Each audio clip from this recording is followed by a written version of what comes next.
Bonjour, vous seriez pas Julie Pontalba? Oui, tout à fait. Mais vous êtes Stéphane Ducamp? Oui. Vous seriez pas candidate aux législatives?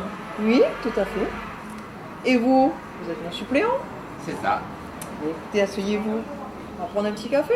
Avec plaisir. C'est quoi Hein? votre projet alors? C'est l'avenir en commun. D'accord. C'est le projet qui a été présenté pendant toutes les élections présidentielles par Jean-Luc Mélenchon. Et vous, vous êtes du PCR? Moi, je suis du PCR. Et le projet qui concerne l'avenir en commun pour toute la France, on peut l'adapter à La Réunion. D'accord. On y a beaucoup travaillé, nous. D'accord. Et moi, je suis des Insoumis, donc écoutez, on va... Ben, vous connaissez très bien ce projet. Donc on va travailler ensemble. On va travailler ensemble et on pourra le défendre. On va le défendre. On va le défendre.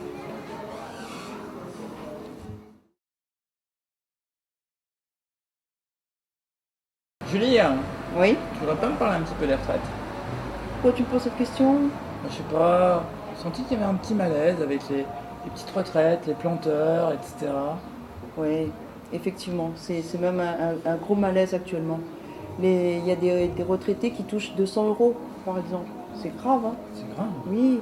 Et la dernière fois, je suis allée à la pharmacie, il y avait quelqu'un qui attendait sa place, un retraité. On lui a dit qu'il fallait payer 7 euros. Et la personne a dit, ben, écoutez, j'ai pas ma retraite encore, dès que ça arrive, je viendrai prendre mon médicament. C'est impensable dans un pays comme la France. Mais figure-toi que dans le projet de l'avenir en commun, il y a quelque chose pour les retraités. D'accord. Là, je vois par exemple à la page 58, il nous propose par exemple de ramener la retraite à 60 ans, l'âge de la retraite. D'accord. Ce qui est formidable, ça laisse de la place pour les autres par exemple. Concernant le montant des retraites, ce qui est proposé, c'est que toutes les personnes qui ont cotisé et qui ont cotisé suffisamment, que ces personnes-là n'aient pas une retraite en dessous du SMIC. Ça, pas question. Pour le minimum vieillesse, parce qu'avec le taux de chômage, il est difficile de cotiser le temps nécessaire. Donc pour ces personnes-là, on dit qu'il faut stopper l'hypocrisie. On ne peut pas dire qu'il y a un seuil de pauvreté à 850 euros et donner 200 euros de retraite à quelqu'un. C'est le maintenir 4 fois en dessous du seuil de pauvreté.